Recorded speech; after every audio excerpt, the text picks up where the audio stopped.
गुरु शिष्य की भूमिका को उन्होंने अध्यात्म मार्ग का सघन सहयोग बताया। जहां शिष्य समर्थ गुरु की सहायता से आगे बढ़ता है, वहां गुरु भी अपने ऋण से उऋण होता है। पारस्परिक सहयोग की अविच्छिन्न प्रक्रिया विकास का ही नहीं, आनंद का भी आधार है। भौतिक जगत में पग पग पर इस तथ्य को अनुभव किया जा सकता है। परमाणु, जिसे सबसे छोटी इकाई माना जाता है, एकाकी नहीं है, वरन न्यूट्रॉन, प्रोटॉन आदि अपने सहयोगियों के आधार पर सृष्टि का क्रियाकलाप संचालित किए रह सकने में समर्थ होता है। आकाश में ग्रह नक्षत्र पारस्परिक आकर्षण में जकड़े रहने के कारण ही आकाश में अधर लटके हुए हैं। पंच तत्वों का सम्मिश्रण यदि न हो तो इस विश्व का अस्तित्व ही प्रकाश में न आए। हर कोई जानता है कि विवाह बंधन के साथ कितने उत्तरदायित्व, बंधन और कर्तव्य जुड़े हुए हैं। उन्हें निभाते निभाते आदमी का कचूमर निकल जाता है। नारी को प्रसव की विकट पीड़ा, शिशुपालन का कठिनतम कार्य और पति तथा ससुराल वालों को प्रसन्न रखने में लगभग आत्मसमर्पण जैसी तपस्या करनी पड़ती है।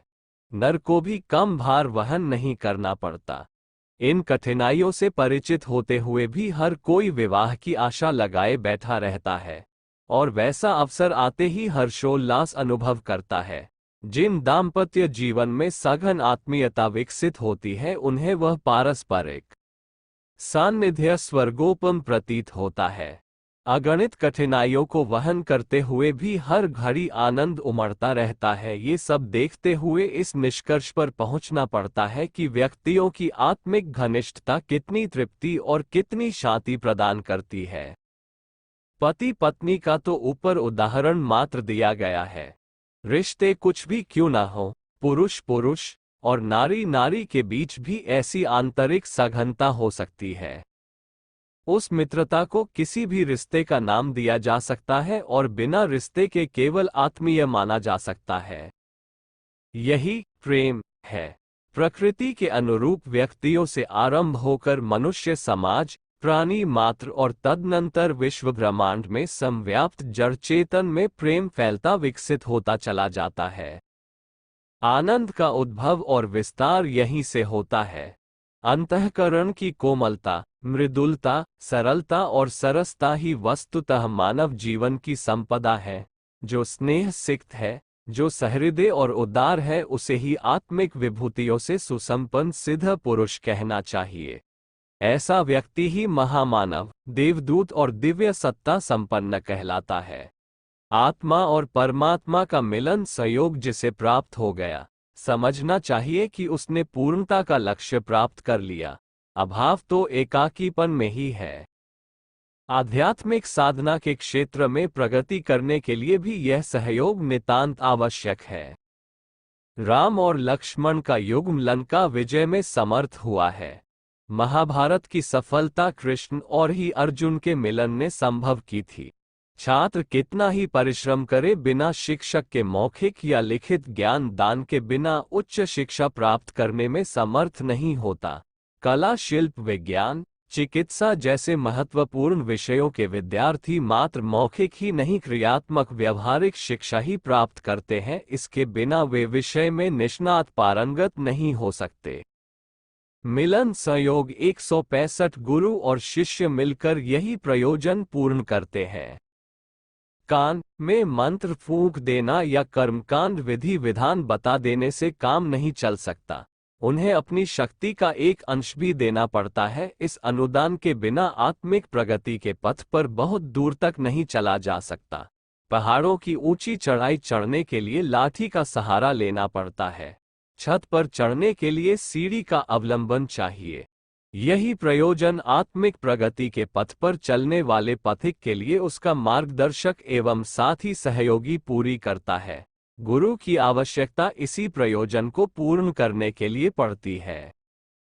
माता के उदर में रखे बिना, अपना रक्त मांस दिए बिना, दूध पिलाए और पालन किए बिना भ्रूण की जीवन प्रक्रिया गतिशील नहीं हो सकती। बालक भोजन, वस्त्र आदि की सुविधाएं स्वयं उपार्जित नहीं कर सकता, उसे उसके अभिभावकों की सहायता अभीष्ट होती है।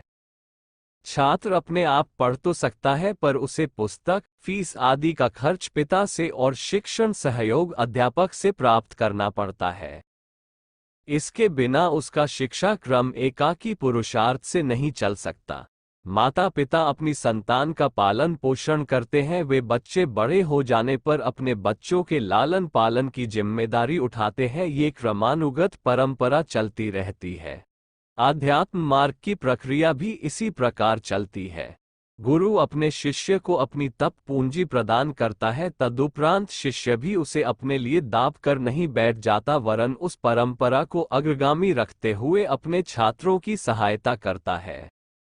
यो धर्म के 10 लक्षणों और यम नियम के 10 योग आधारों का पालन करते हुए कोई भी व्यक्ति सहज सरल रीति नीति से जीवन लक्ष्य प्राप्त कर सकता है। न इसमें किसी गुरु की आवश्यकता है, न शिष्य की।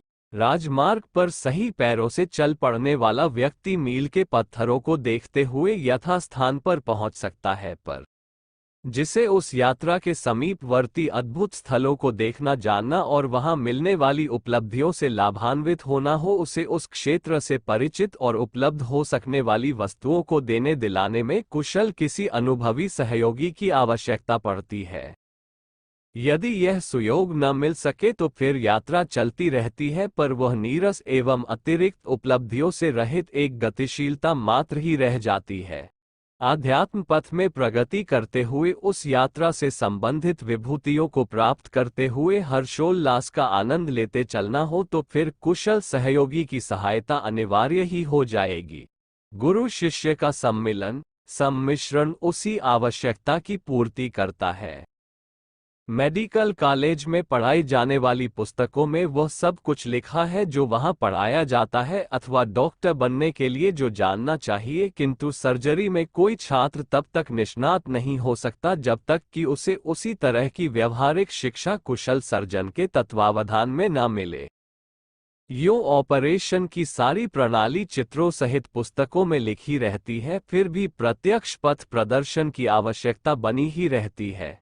इंजीनियरिंग, कला, संगीत, युद्ध विद्या, रसायन आदि के बारे में भी यही बात है। ऊंची कक्षाओं की बात छोड़िए, बाल कक्षा के बालकों के हाथ सचित्र बाल पोथी थमा देने पर भी वे अक्षर और अंक तब तक नहीं याद कर पाते जब तक कि अध्यापक का प्रत्यक्ष सहयोग उन्हें प्राप्त न हो। फिर आत्मिक प्रगति जैसे अप्रत्यक्ष, अप्रचलित और दुरूह का प्रशिक्षण तो एकाकी बन ही कैसे पड़ेगा। विषय श्रद्धा तत्व का विकास करते हुए आत्मिक प्रगति को तीव्र बनाने की दृष्टि से शिष्य का गुरु के प्रति श्रद्धावान और विनम्र होना उचित है। इससे अनुशासन, निष्ठा बनाए और क्रमबद्धता बनाए रहने में सुविधा होती है, पर इसमें गुरु के लिए अहंकार करने, अपने को बड़ा मानने या एहसान जताने जैसी कोई बात नहीं है। यह एक क्रियागत प्रक्रिया है। अभिभावक अपनी संतान को सृष्टि के अनादि काल से पालते चले आ रहे हैं। प्रकृति ने हर प्रजनन कर्म के साथ शिशु पालन की प्रवृत्ति भी जोड़कर रखी है। ऐसी दशा में कोई संतान को परमार्थ क्यों माने? वो प्रकृति का स्वाभाविक क्रम है जिसे पालन किया ही जाना चाहिए। जो उसे पतित करेगा वह दोषी बनेगा।